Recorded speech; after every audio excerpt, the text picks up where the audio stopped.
بسم اللہ الرحمن الرحیم، اللہم صلی علی محمد و آل محمد۔ میں ہوں ناصر جٹ ناصر اور آپ دیکھ رہے ہیں ہمارا یوٹیوب چینل سیاست عبادت۔ ملک کی بدلتی ہوئی جو صورتحال ہے، بڑی تیزی سے ڈرامائی قسم کی جو تبدیلیاں ہو رہی ہیں، کسی کی سمجھ میں کچھ بھی نہیں آ رہا۔ انسانی حقوق کی جس طرح پامالی ہو رہی ہے اور بغیر FIRs کے لوگوں کو گھروں سے اٹھایا جاتا ہے، لوگوں کے گھروں کو توڑا جا رہا ہے، اور خاص طور پہ عمران خان اور اس کی جماعت کو بالکل توڑنے کی کوشش آخری درجے تک چلی گئی ہے۔ تقریباً ان کی ساری ٹیم جو ہے وہ ان کو چھوڑ کے جا رہی ہے اور نئے لوگ بیچ میں آ رہے ہیں۔ کی چادر اور چار دیواری پامال نہیں کی گئی ہے، یہ وکلاء کے اس کاز کو جو ہے یہ دبانے کی کاوش کی گئی ہے کہ اگر ہم وکیلوں کے ایک سینئر ترین وکیل کے گھر پہ یہ کر سکتے ہیں تو وکلاء کو یہ ایک متنبع کرنا مقصود تھا کہ آپ جو ہے اس سے باز آ جائیں اور آئینی اور قانونی اپنے حقوق سے دستبردار ہو جائیں۔ تو یہ نہ تو کبھی وکیل پہلے ایسی باتوں سے مرعوب ہوئے ہیں، پہلے بھی جب وکلاء کی جب ہم نے تحریک چلائی تھی چیف جسٹس افتخار محمد چودھری کی معزولی اور عدلیہ کی معزولی پر اور مارشل لاء کے خلاف، تو اس وقت بھی میرا خون سب سے پہلے مال کی سڑکوں پر گرا تھا اور اس سے جلا ملی تھی، اس ہماری جو تحریک تھی اس سے دبے نہیں تھے، حالانکہ اس میں تو خون کے فوارے چھوٹے تھے میرے، اور ایمبولینس مجھے آ کے لے کے میں آئی وٹنس ہوں، میں بالکل کور کر رہی تھی اس سارے ایونٹ کو، میں نے خود کور کیا، میں آئی وٹنس ہوں ان سارے واقعات کی۔ کھوسا صاحب، پچھلے کچھ عرصے سے ہم دیکھتے ہیں آپ بہت زیادہ بلنٹ بولتے ہیں، جب سے تحریک انصاف کو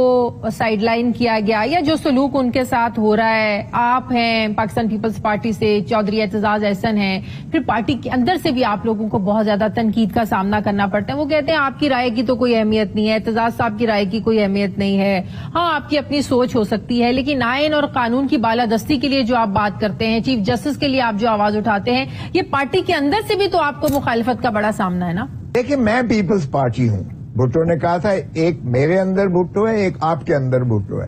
میں بابا شہید کے خون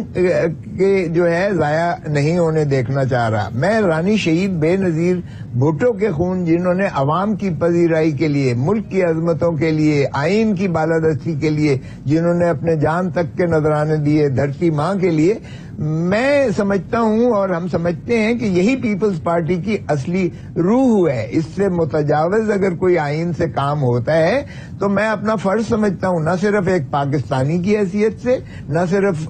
ایک وکیل کی حیثیت سے، بلکہ ایون پاکستان پیپلز پارٹی کی حیثیت سے میں سمجھتا ہوں کہ یہ ہمارا فرض ہے کہ ہم اس کی نہ صرف نشاندہی کریں۔ میں نے اپنی پارٹی کے اندر بھی یہ بات کہی ہے اور بڑی برملا کہی ہے کہ اگر جو ہے فریال بی بی کو گرفتاری پر ہم نے مذمت کی، آج ہم جو بھی عورتوں کو اس طرح سے کرتا ہے، 2 wrongs do not do 1 right۔ PDM جب سے علیحدہ ہوئے، میں اس کا حصہ تھا اس کمیٹی کا، تو انہوں نے کہا کہ ہم الیکشنز میں حصہ نہیں لیں گے۔ PDM نے بشمول وہ مولانا فضل الرحمان تو روز اول سے کہتے تھے کہ ہمیں بالکل یہ جعلی مینڈیٹ ہے وغیرہ وغیرہ، لیکن ہم کہتے تھے نہیں، اس عمل کے اندر رہتے ہوئے ہم حل نکالیں گے، ہم آئین سے ماورا کوئی چیز نہیں کریں گے۔ تو ہم نے کہا کہ ہم الیکشن لڑیں گے، بائی الیکشنز لڑیں گے، ہم اس کا بائیکاٹ نہیں کریں گے۔ ہم PDM سے ہمیں نوٹس مل گیا، ارے بھائی تم ہیڈ ماسٹر ہو، ہمیں نوٹس دے رہے ہو، سیاسی جماعتیں اپنے اپنے منشور کے تابع اپنے اپنی سینٹرل ایگزیکٹو کمیٹی کے فیصلوں پر چلتی ہیں، آپ کی پابند تو نہیں ہوتی ہیں۔ تو ہم PDM سے علیحدہ ہو گئے، قانون سازی کر لی گئی ہے، سینٹ سے منظوری ہو گئی ہے، تو یہ کتنے % راستہ صاف ہو گیا ہے نواز شریف کی باعزت واپسی کا کہ اب وہ واپس آئیں تو ان کو جیلوں میں نہ جانا پڑے، قید و بند کی صورتیں انہیں برداشت نہ کرنی پڑے؟ دیکھیں، یہ قانون سازی سے کوئی فرق نہیں پڑتا۔ محترم نواز شریف صاحب کو جیل جانا پڑے گا اس لیے کہ محترم نواز شریف سزا یافتہ مفرور ہیں عدالتی، ان کی اپیل